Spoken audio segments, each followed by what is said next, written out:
네, 이거는 이제 제가 사장 읽으면서 제 눈에 들어오는 부분들을 타이핑한 겁니다. 네, 보면서 쭉 읽어가면서 한번 설명할 부분이 있으면 설명하겠습니다. 하나님 나라는 예수가 가르친 알짬이면서 이게 구미정 교수님 표현들이 이런 부분이 저는 재밌습니다. 알짬이면서 당시 로마 제국의 통치 원리에 반하는 저항적 전복적 개념이다. 그러니까 예수님 시대를 생각해 보세요. 로마의 압제, 헤롯 분봉왕, 그러니까 그 지역 군주인 거예요. 헤롯 이중과세 내고 있었고 얼마나 민중의 삶이 어려웠을까 싶은 거죠. 그 와중에 예수님은 하나님 나라를 전했어요. 의미 하나님 나라가 이념적이고 종교적인 그러한 개념으로만 남아 있었을까? 사람들에게 마음속에 아니면 실제적이었을까? 이제 후자의 얘기를 하는 거예요. 막강한 권력과 무력을 앞세워 힘없는 나라를 굴복시키는 식민 지배 대신에 자기를 희생하고 약자를 돌보는 사랑과 자비로 자유롭고 평등한 해방 공동체를 만들자는 것. 그러니까 마치 3.1운동 느낌이에요. 저는 비폭력, 평화, 시위운동 같은 느낌? 폭력을 쓰지 않았잖아요. 3.1운동 할 때에. 예수님은 자기가 죽으셨어요. 물론 이제 영적인 부분을 간과할 수는 없죠. 예수님은 당시 사회를 변혁시키는 것을 넘어서는 우주적인 죄의 문제를 해결하시기 위해서 오신 분이시다 라고 신약성경이 우리 가르치고 있기 때문에 그거를 우리가 생각하지만 그 얘기만 너무 생각해서 당시 시대 가운데 던져진 하나님 나라, 당시 시대 필드 그 현장 속에 던져진 하나님 나라 이야기라는 측면을 우리가 잘 생각하지 못한다는 거죠. 그 얘기를 지금 하는 겁니다. 현규환이라는 이제 역사 학자가 한국 이민사라는 책에 나오는데 거기에 보면은 이제 간도로 이주했던 많은 사람들이 이주했던 시기를 세 가지로 나눈다는 겁니다. 1845년부터 90년까지는 조선 말기겠네요. 그죠? 그래서 이때는 농사 때문에 그리고 90년부터 10년도 농사 때문에 이때는 이제 청으로 넘어가는 거에 대한 청의 구속력이 약해졌대요. 러일 전쟁, 청일 전쟁 이런 것들을 치르면서 다시 농사지러 갈 수 있게 되니까 큰 인원들이 그쪽으로 많이 이주했다. 근데 세 번째로 1910년부터 26년 이때는 정치적 동기로 민족 반일 운동 투쟁 이런 걸 위해서 많은 사람들이 넘어갔다. 이렇게 세 가지로 살펴볼 수가 있고 1907년부터 급증했던 조선인 간도 이주는 일제의 토지 조사 사업과 관련된 식민지 정책 때문이었다. 이게 이 책 초반에서 읽었던 3.1운동의 발발 원인들을 보면은 왜 이렇게 거국적으로 발발했는가 라고 했을 때 3.1운동은 단순히 평화 시위가 아니라 그 가운데 사실 땅을 빼앗는 일본의 토지 수탈 사업이 있었다는 거죠. 일본 그렇게 대단한 나라 아니었고 그 당시에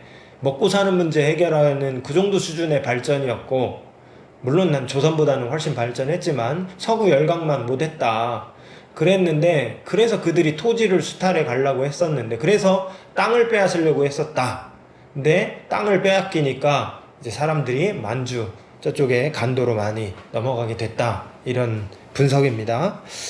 1909년 청일 간의 간도 협약에는 토문강, 이 토문강이라는 표현이 있는데 이거는 이제 역사 스페셜 이런 거 많이 찾아보시면은 토문에 대한 얘기가 나올 것 같아요. 이게 백두산 정계비에도 토문이라는 게 써 있다는 거예요. 서쪽은 압록이고 동쪽은 토문이다. 이 경계를 써놓은 거예요. 근데 이 백두산 정계비는 1912년도란 말입니다.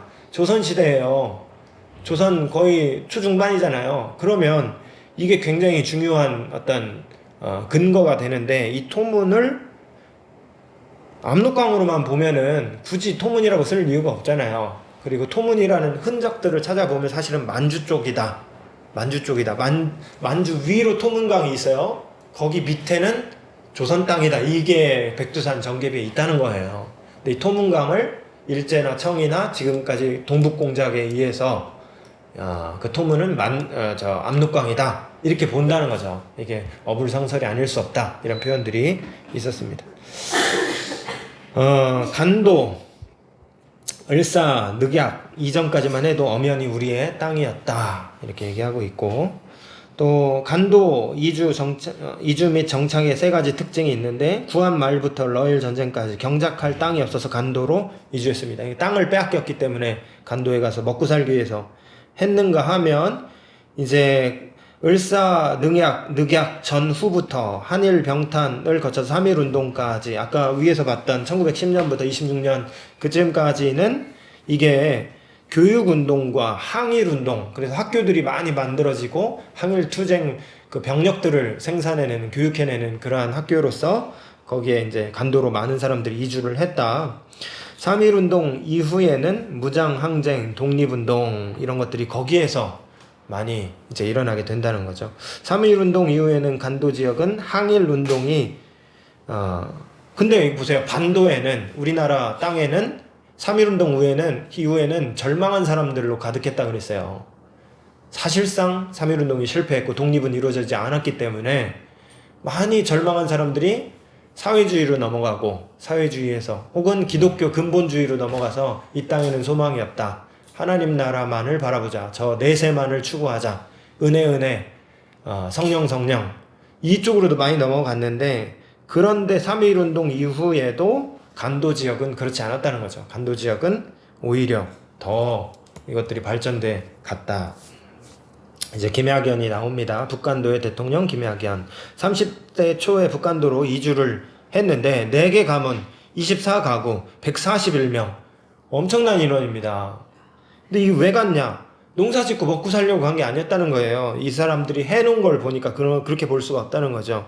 그리고 나중에는 윤제옥의 가족까지 5개 가문이 이제 명돈촌을 이루었는데 명동촌은 조선의 내일을 준비하는 공간이었습니다. 새로운 것들 또 병 이런 교육 이념으로 문맹 퇴치와 계몽에 굉장히 민족주의자들이었던 거예요. 이 쓰러져가는 이 한민족을 버릴 수 없어서 우리 손으로 이 정신을 계승하고 또 회복시켜 나가자는 운동들을 해나간 겁니다. 규암제를 설립해서 나중에 명동학교로 개칭하게 됩니다. 그래서 10개 마을이 묶여서 명동이 됐습니다. 이런 시대가 있었고 이러한 시스템, 운동이 있었다라는 게 굉장히 놀랍고 이런 부분이 있었고 감탄스럽고 또 이런 걸 모르고 살았다는 거에 대해서 죄송한 마음도 있고 그렇습니다. 명동학교 교과에도 또 이승만은 프린스턴 신학교에서 공부했던 신학자였어요. 목사 안수를 받으셨나? 하여튼 그런 분이셔요. 근데 이승만의 연설에서도 단군이 등장을 합니다. 우리나라는 단군 시조를 두고 있는 민족의 올시다. 이런 느낌의. 그리고 명동 교과에도 단군이 등장한다는 거죠. 지금은 굉장히 터부시하잖아요. 단군을 교회에서 어떻게 올립니까? 입에.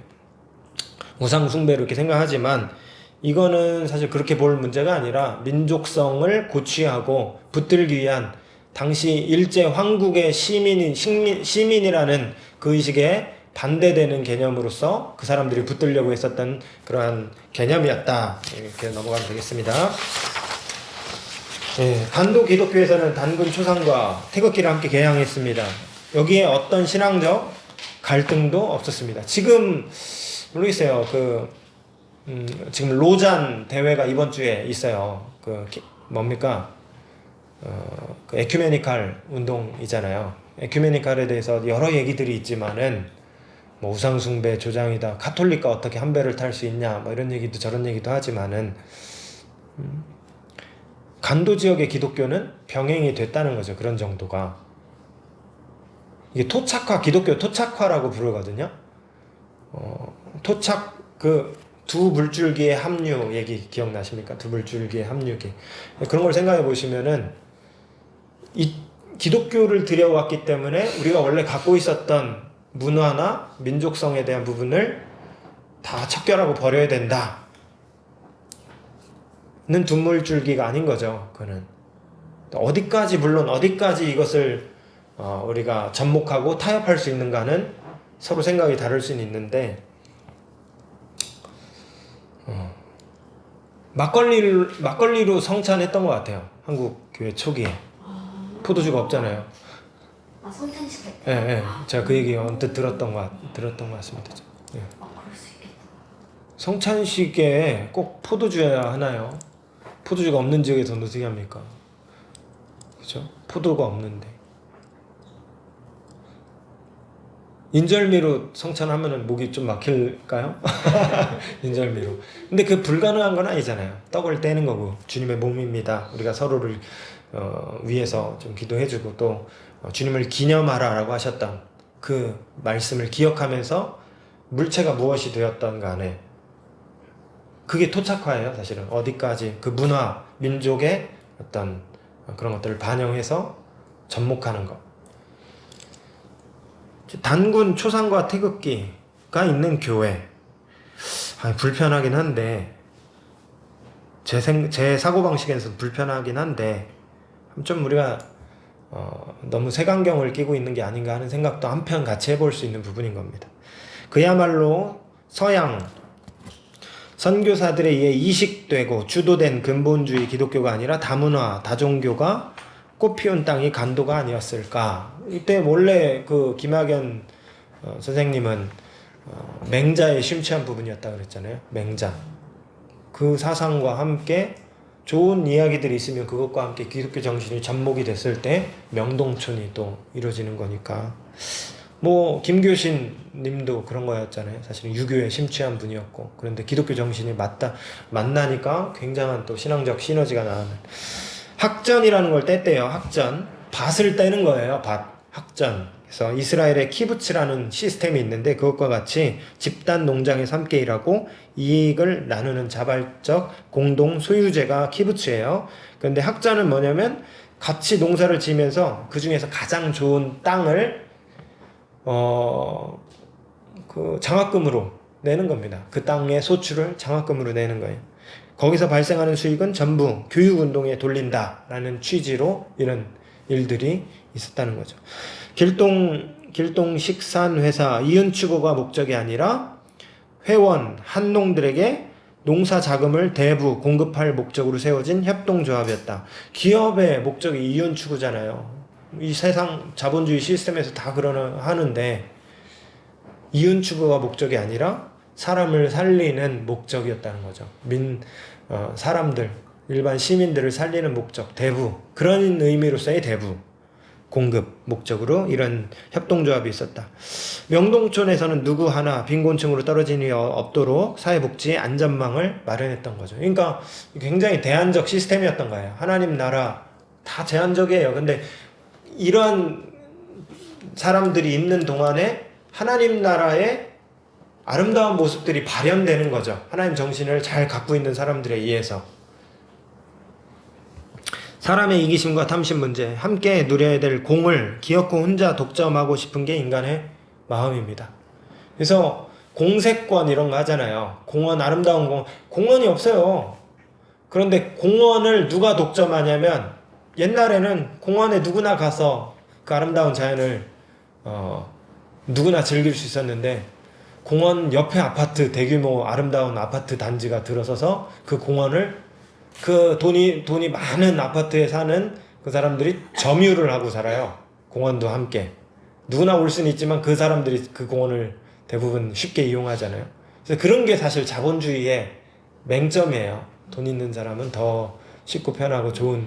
오늘 기사인가 보니까 상급 진료기관에는 4인실은 병원 진료비를 50% 증가하겠다고 정부가 이렇게 뭐 체크했대요. 그거를 상급, 그러니까 댓글에 뭐 돈 없는 사람은 이제 병원 상급 기관도 못 가는구나 이렇게 또 댓글이 달리는 거죠. 공의 개념이 있어요. 공. 우리가 함께 누려야 될 의료. 사람이 살고 봐야 될 거 아닙니까? 그런데 의료에도 차별이 생기는 거. 그리고 아름다운 자연을 향유하는 거에서도 물질을 얼마나 갖고 있느냐에 따라서 차별이 생기는 거. 그죠? 가장 아름다운 해변가에 가장 좋은 아파트와 리조트가 생겨서 그 사람들만 그 자연을 향유하게 되는 거죠. 공 개념이 망가진 거예요. 공을 혼자 독점하고 싶은 게 인간의 마음. 민중신학자 안병문은 구약 선악과 이야기를 이 마음과 연관을 시켰습니다. 선악과는 인간의 어떤 죄에 대한 얘기를 하는 거잖아요. 죄. 근데 그거를 이런 식으로 한번 생각해 보는 겁니다. 공을 사유하면서 타락이 얘기됐다는 거죠. 선악과 공을 사유하면서 그래서 그가 생각하는 하나님 나라는 공의 회복되는 나라. 이사야 53장에도 나오고 40장에도 나오고 또 11장에도 나오는데 11장에 제가 그 전에도 한번 말씀드린 그 인용하는 건데 우리가 알고 있는 그 찬송 이스라엘 민요입니다. 사막에 샘이 넘쳐 흐르리라 그건데 아닌가?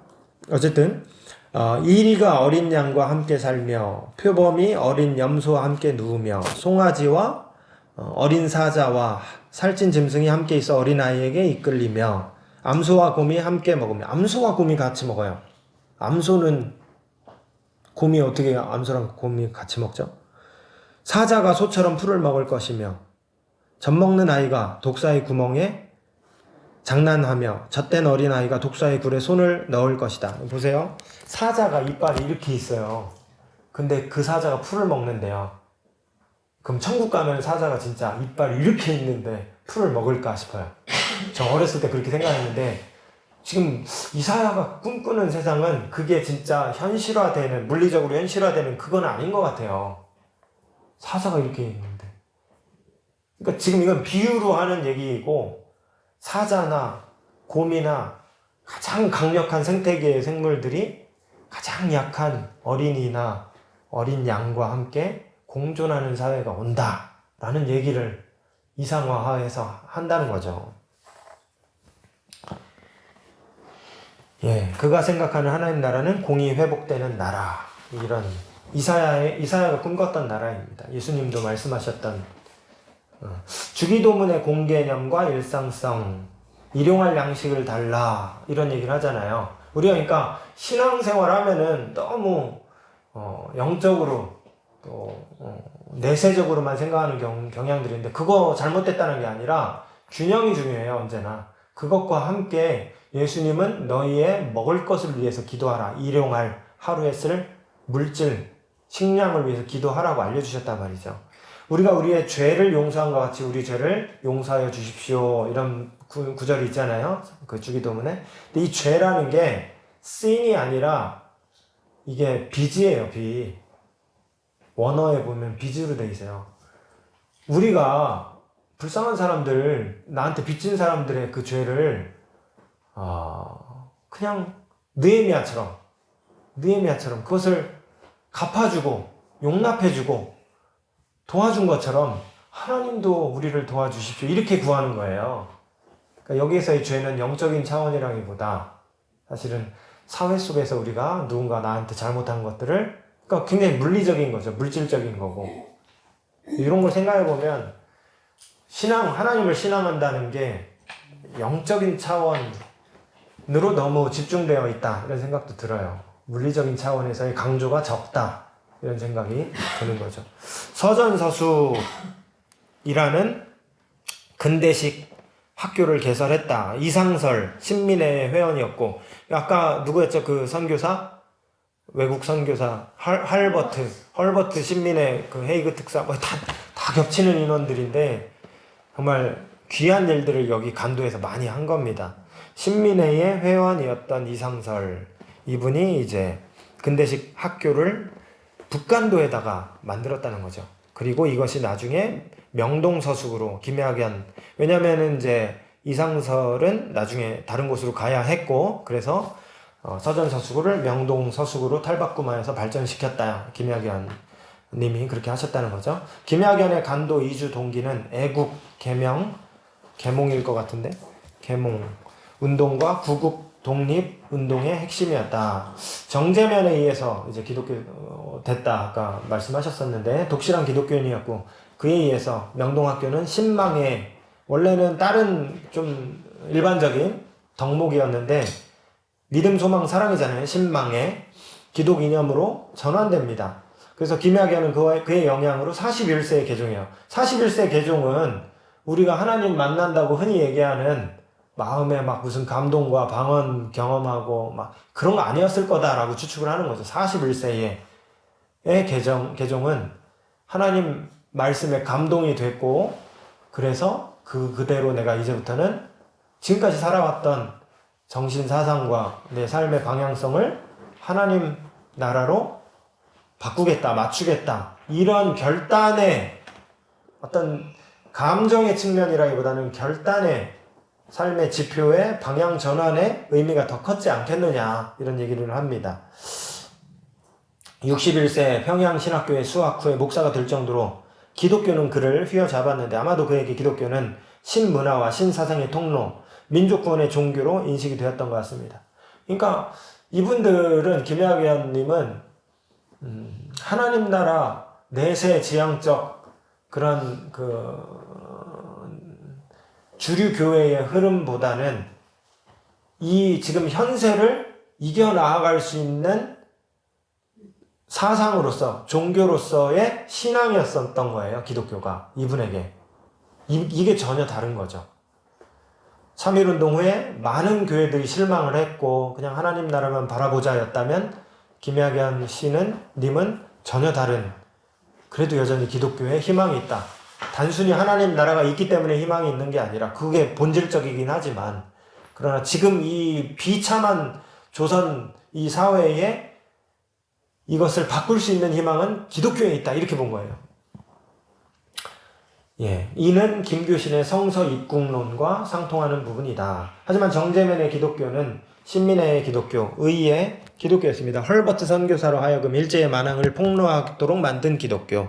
이상설, 이준, 이위종과 함께 네덜란드 헤이그 특사, 그 헤이그로 가서 을사늑약의 무효화를 선언하도록 만든 기독교였다는 거죠. 이른바 일제가 사주한 정교 분리의 정책에 휘둘리지 않는 하나님 나라를 이 땅에 실현하기 위해 온 몸과 정성과 힘과 목숨을 바치는 기독교 말이다.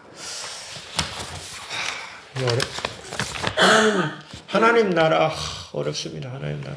예. 우리가 지금 이 사회를 살아서 그렇지. 나라면 이 질문을 계속하게 되는 것 같아요. 내가 이때 살았다면 나는 어떤 기독교인이 이 길을 선택했을까? 김학연의 개종은 집단 개종으로 이어졌고, 왜냐면 시족사회였잖아요. 그래서 다들 같이 그렇게 기독교로 개종했다는 거예요. 마을 네 가지 가문, 5가지 가문이 141명이 그렇게 하기로 한 거예요. 그래서 기독교 신앙운동과 구국운동, 독립운동을 동일한 차원으로 본 거죠. 기독교 정신은 곧 조선 독립이다. 이것과 매칭되는 부분이 있다. 이렇게 본 겁니다. 따라서 명동초는 차츰 기독교적 이상사회로 변모합니다. 간도 지역의 기독교는 민족주의와 결합하여 번성했습니다. 우리가 흔히 하나님 나라를 이룩하자 이런 얘기를 많이 하는데 여기서는 그런 얘기를 대놓고도 하지도 않아요. 우리는 대놓고 하잖아요. 그럼에도 우리가 얼마나 그 일을 위해 헌신하고 지출하는가, 노력하는가를 생각해 보면 너무 죄송하고 가식적이죠. 이분들은 그런 얘기를 전면에 내세우지도 않았으나 실제 삶을 투자해서 내가 노력해서 애를 써서 그런 사회를 만들어 간 겁니다. 간도 기독교 운동에서 캐나다 장로교회 선교사들의 역할이 다 지대했다는 거죠. 미국 북장로교회와 스탠스가 전혀 달랐다는 거예요. 분할협정, 선교지 분할협정 때문에 캐나다가 맡게 됐는데 간도 지역은 이 캐나다 사람들은 이 미국 선교사들과 달리 정교 분리의 원칙에 매이지 않았다는 겁니다. 그래서 정치는 선교사들 신경 쓰지 마라. 정치는 신경 쓰지 말고 니네는 종교활동만 해라. 이렇게 다 협약이 돼 있었는데 캐나다는 적용이 안 되는 거예요, 그게. 그래서 하나님을 믿는다고 하면서 우리가 선교하는 선교 대상에 고통에 무감할 수 있느냐 이거죠. 고통에 무감할 수 있느냐. 우리가 선교하러 아프리카를 가든지 필리핀을 가는데 거기에 굉장히 고통스러운 현실들이 있다면 우리는 복음, 하나님 나라 복음만 전해야 해 하면서 그걸 외면한다면 복음이 들어갈까도 좀 의심스럽고 그게 과연 좋은 선교의 자세이냐 질문을 하게 되는데 캐나다는 어쨌든 그렇지 않았다는 겁니다. 조선 예수교 장로교회에서 정교 분리를 선교 정책으로 채택한 것은 1901년입니다. 그럼에도 제가 싸그리 나쁘다라고 얘기할 수가 없는 게 찾아보시면 좋은 사람들, 훌륭한 사람들이 많이 계셨습니다. 헐버트 선교사 외에 스코필드, 장감 연합, 장로교, 감로교, 연합 공의회를 통한 건백서 제출 이런 것들을 통해서 일본 제국주의가 얼마나 나쁜 일들을 행하고 있는지 지금 조선반도에서 무슨 일이 벌어지고 있는지를 온 세계에 알리기 위해서 애썼던 기독교 인들, 기독교 선교사들도 있었다라는 거죠. 그렇다면 대다수의 조선교회처럼, 대다수의 독재치하의 한국교회처럼 교회는 나라 하는 일에 왈가왈부하지 않고 정치적 발언을 금하는 것은 정교분리의 바른 이해가 아니다. 정교분리 어떻습니까, 여러분? 이미 지금 많이 얘기했으니까. 그렇게 하면서도 자기 이권에 관련된 부분은 또 정치 얘기를 해요, 교회가. 지금도. 그죠? 정치 얘기를 안 하는 것 같지만 윤석열 대통령에게 안수를 다 해줬잖아요. 지금 주류 기독교에서.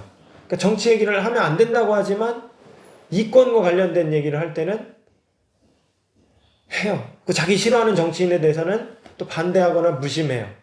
그래서 이런 부분들 보면 이건 아니다 싶은 거죠. 참된 보수신앙, 유일신 사상이라면 하나님의 뜻이 이 땅에 실현되어야 한다는 실천을 담보해야 마땅하다.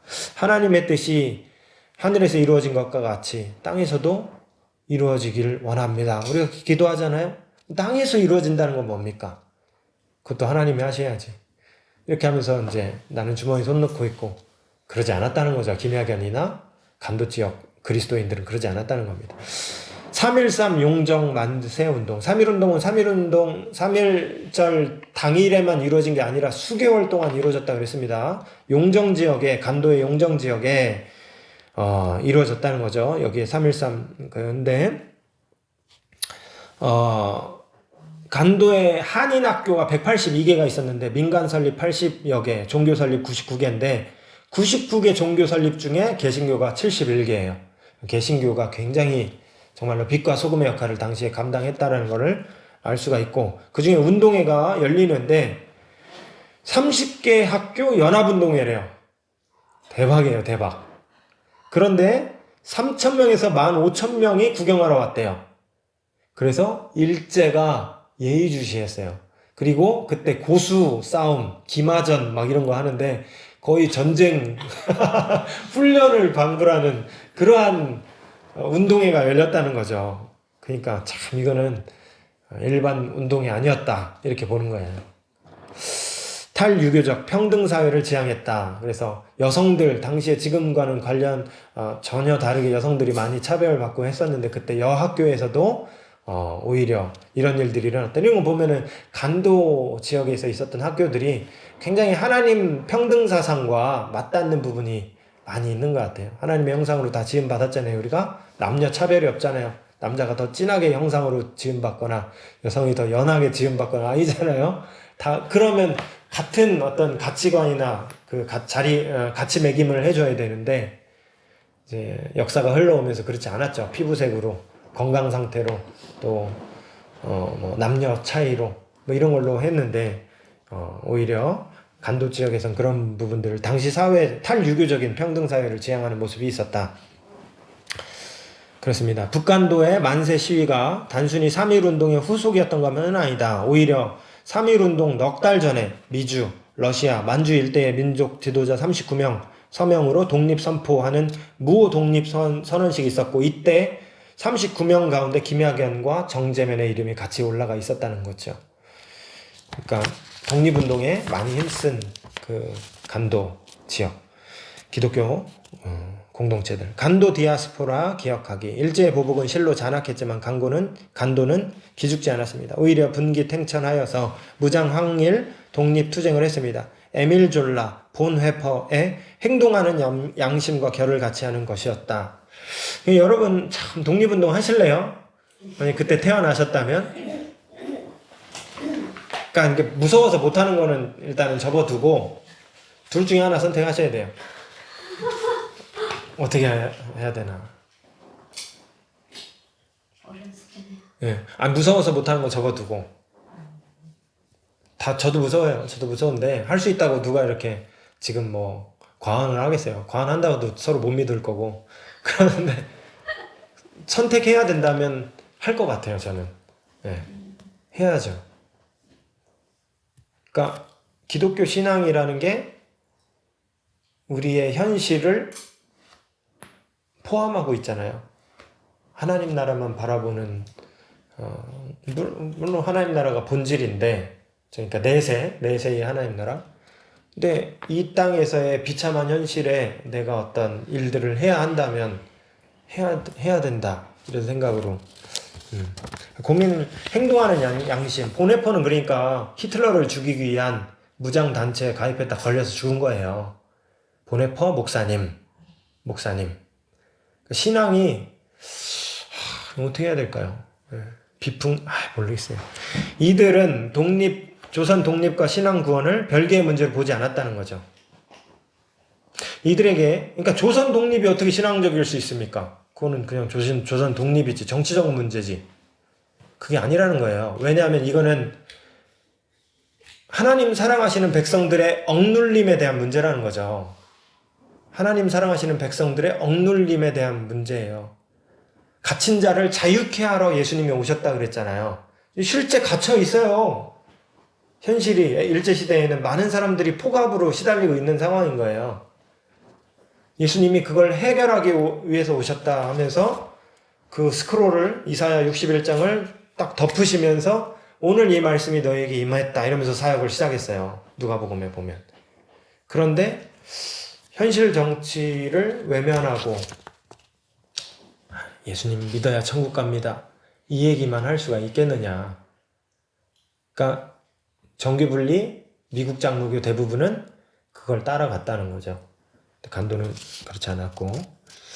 명동과 용정, 명동이 북간도 문화의 발생지라면 용정 마을은 북간도 문화를 꽃피운 곳이었어요. 스쿨시티. 지금도 뭐 제주도 가보니까 막 외국어 이렇게 동네가 있더라고요. 네, 그런 느낌으로 명동이 이미 그런 독립운동 기지이 됐다는 거죠.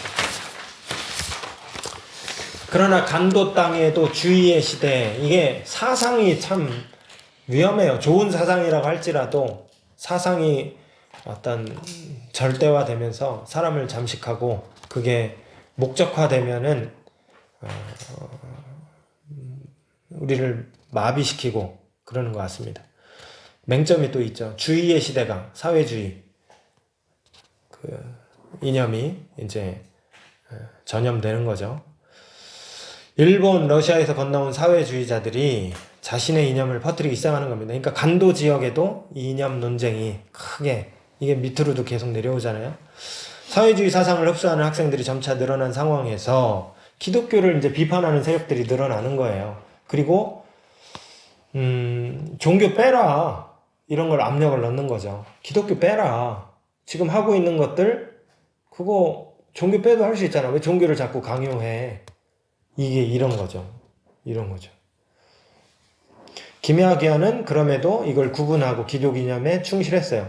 근데 우리가 뭐 다양한 걸 다 알 수는 없지만 김야기야는 어떤 생각을 갖고 있었는지 알 수 없지만 이 작가의 경우는 이제 아마도 이것들을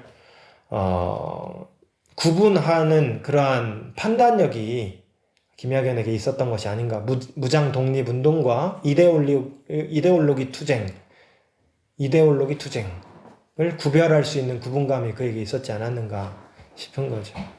우리가 민족주의에도 국가주의에도 속을 가능성이 커요. 나라와 민족의 무궁한 발전을 위해 이 한 몸 바치기를 굳게 맹세합니다. 하지만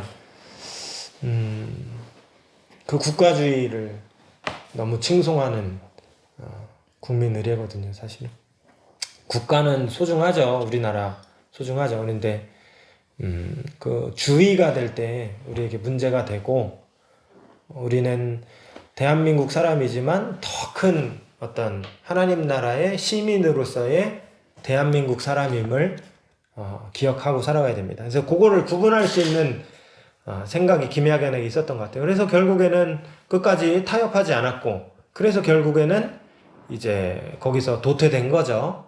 그게 어떻게 됐는지 정확히 제가 잘 기억을 못하지만, 그래서 김야견은 거기서 나왔고 61세에 평양신학교에 갔고 목사 안수를 받으셨고, 뭐 61세니까 얼마 못 하셨을 것 같아요. 그리고 42년도에 나의 행동이 나의 유언이다. 이런 말들은 참 울림이 됩니다.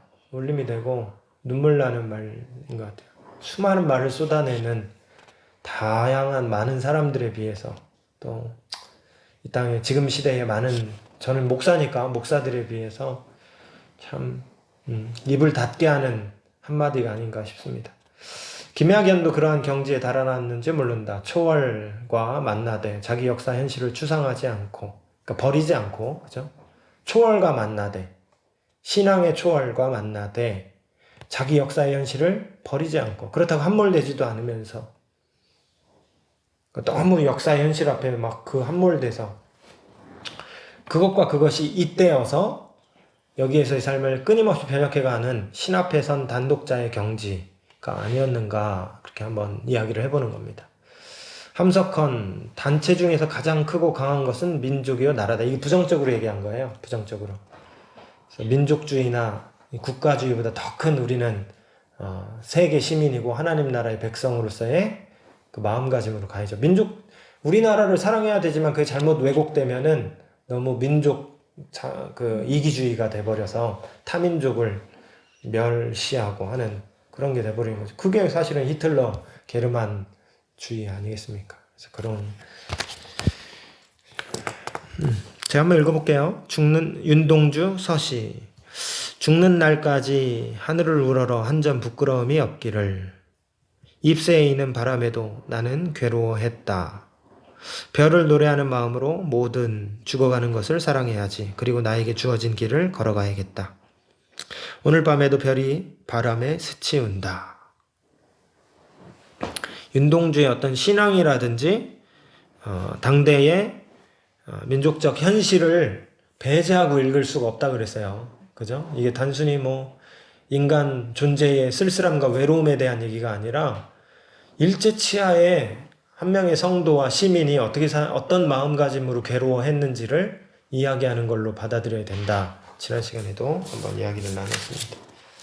예, 여기까지.